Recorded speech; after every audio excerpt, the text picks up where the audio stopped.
Hindi uto-uto ang Diyos. Alam niya kung ano nasa puso mo. Hindi mo siya maluloko sa pahulilok, pasimba-simba o dasal-dasal habang may tinatago ka ng mga kasalanan na ayaw mo pa rin bitawan. Yes, nagsisimba ka. Yes, nagdadasal ka. Pero ang tanong, may pagsuko ba? Kasi minsan akala natin dahil nag-church tayo, nagbabasa ng Bible today, may points na tayo kay Lord. Parang feeling natin na babawasan na ang kasalanan natin kasi may good deed tayong ginagawa. Pero kapatid, ang kasalanan ay hindi nababawasan, kundi dapat itong tinatalikuran.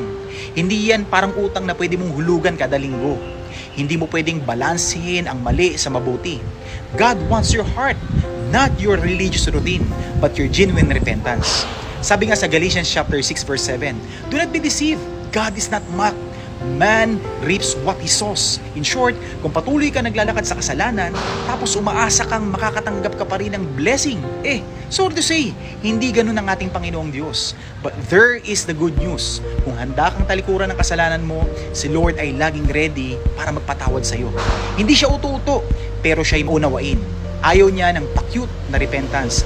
Ang gusto niya, yung puso na totoo, ang pagsuko.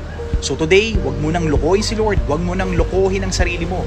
Layuan mo ang kasalanan, hindi lang tuwing linggo, kundi araw-araw. Tandaan, si Lord hindi mo kailangan paikutin. Ang kailangan mo ay talikuran ng mali at lumapit ng buo sa Kanya.